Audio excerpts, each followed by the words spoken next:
Nosotras nos conocimos en la orientación de la carrera y ese es un momento en que te vas preguntando, bueno, qué tesina es posible, qué tema podemos elegir y bueno, la primera vez que escuchamos el tema museo fue en la materia de tecnologías educativas y nos pareció interesante poder trabajar un tema que no había sido trabajado antes en ninguna otra tesina y que nos sacaba del tema de los medios masivos.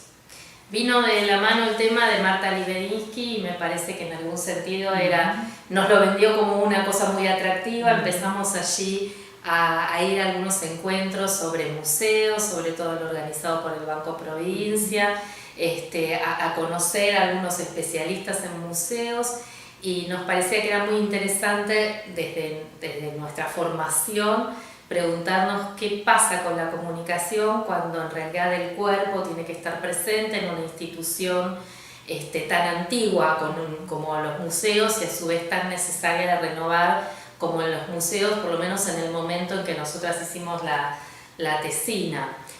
¿Cómo fuimos ingresando al museo? Bueno, decíamos queremos hacer algo sobre museos, pero no sabemos sobre cuáles. Y empezamos a recorrer museos, empezamos a ir a estos encuentros, y en los encuentros escuchamos una experiencia que nos resultó muy atractiva, que es la experiencia del Museo del Puerto. ¿Te acordás? Sí, y queríamos hacer un análisis comparativo, nos parecía que era interesante poder comparar un museo comunitario con el Museo Histórico Nacional, pero en ese momento se encontraba cerrado por refacciones, entonces por eso seleccionamos el Museo Histórico Sarmiento. Sí, en realidad queríamos ver cómo se cuenta la historia en dos museos de historia muy diferentes. Un histórico, pero que atiende a la historia de la comunidad y la enmarca en la historia nacional e internacional, como es el Museo del Puerto, y el relato de la historia nacional desde un museo nacional. Por eso nos hubiese gustado hacerlo sobre el Histórico Nacional, pero digamos en el Museo Histórico Sarmiento encontramos muchos de esos rasgos del discurso de lo nacional, que nos permitió en algún sentido pensar esto, cómo se cuenta la historia desde dos lugares muy distintos de enunciación. De la carrera, en ese momento sentís que te sirve todo y que no te sirve nada, pero retomás cuestiones de la metodología. Y después a medida que avanza el trabajo de investigación, vos vas viendo qué materiales y qué temas pueden ser posibles retomar. Y uno de los que más utilizamos, por fuera de la materia de tecnologías educativas, que obviamente ahí definimos el tema, y digamos, hicimos foco, además de eso nos sirvieron mucho los materiales que problematizaban la comunicación y la cultura. Sí, todos los que tenían que ver con los estudios culturales. Y me parece que el aprendizaje más interesante que nos propuso la tesina en sí es poder hacer efectivamente un estudio de caso. Uno durante la carrera no tiene tantas posibilidades de hacer investigación real, con los tiempos que eso implica. A nosotras nos llevó un año, y desde hacer las primeras entrevistas, hacer las observaciones, hacer seguimiento de visitas a los museos, recopilar material, escuchar testimonios, me parece que hacer el estudio de caso fue un aprendizaje enorme, ¿no? Y la otra cuestión, la cuestión de la escritura, sí. Porque después es cómo pasás todos esos datos que relevaste a un género específico que es el de la tesina, con una limitación en la cantidad de páginas y en ese momento una limitación con los instrumentos que teníamos, porque fue una computadora DOS prestada de un familiar, porque si no los trabajos los hacíamos en la vieja máquina Olivetti.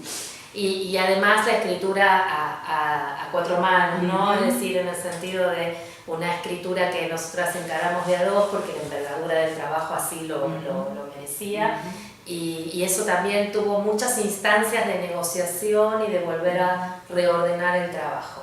De las experiencias del museo hay varias que recordamos, pero en el Museo Histórico Sarmiento, que era un museo muy tradicional, que sacralizaba la figura del personaje y daba poco espacio para otras miradas, nos pasó que en una de las visitas en la sala, que era una sala donde había un hermoso escritorio que utilizaba Sarmiento con un diccionario enorme de español-inglés y además diciendo lo maravilloso que era Sarmiento porque solo había aprendido a hablar inglés. Una vez que salimos, sin que nos escuche la visita guiada, los chicos dicen, pero entonces Sarmiento, ¿cómo decía hola? ¿Decía hello? No, decía hello.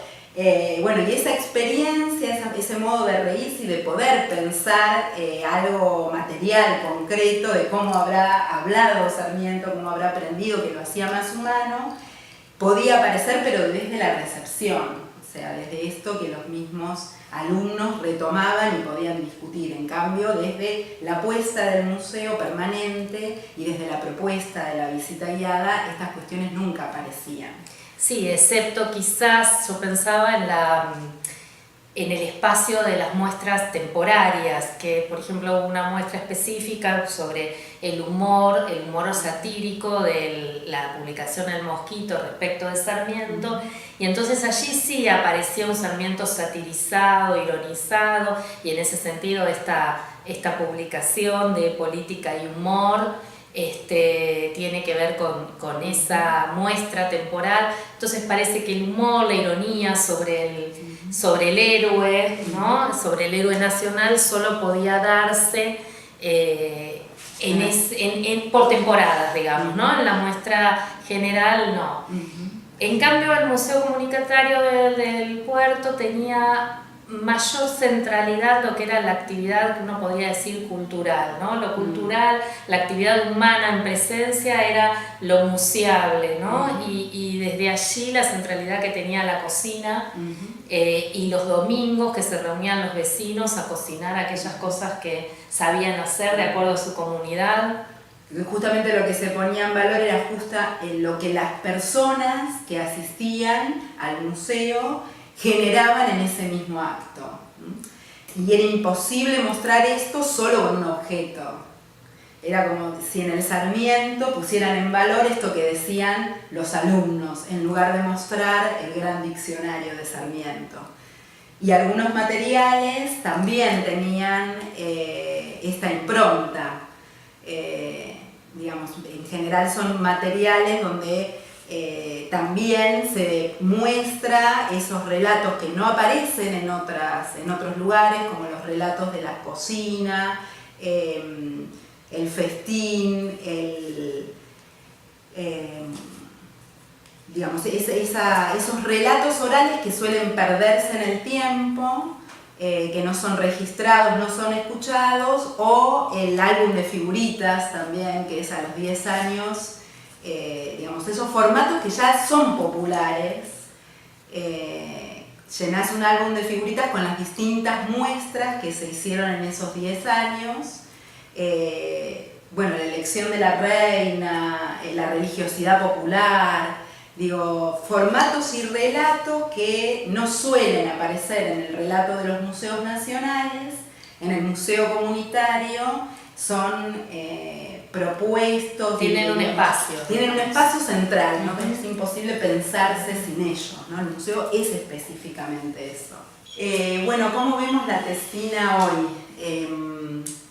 Nos pasa que si la miramos desde el presente, desde las que somos ahora, uno puede ver esa tesina como vieja o incluso como una tesina pobre, porque bueno, ya recorrimos un montón de camino. En cambio, si nos miramos como aquellas estudiantes que nos estamos por graduar, bueno, la mirada es distinta, ¿no? En realidad pudimos hacer un montón de cosas en ese contexto específico, y desde ahí me parece que la podemos valorar y valorizar a la tesina. Sí, para mí no deja de ser una instancia de aprendizaje y nosotras encaramos algo que no era tan sencillo en ese momento y quizás no pudimos armar como un gran marco teórico porque era una tesina sobre museos, pero mirada desde la comunicación.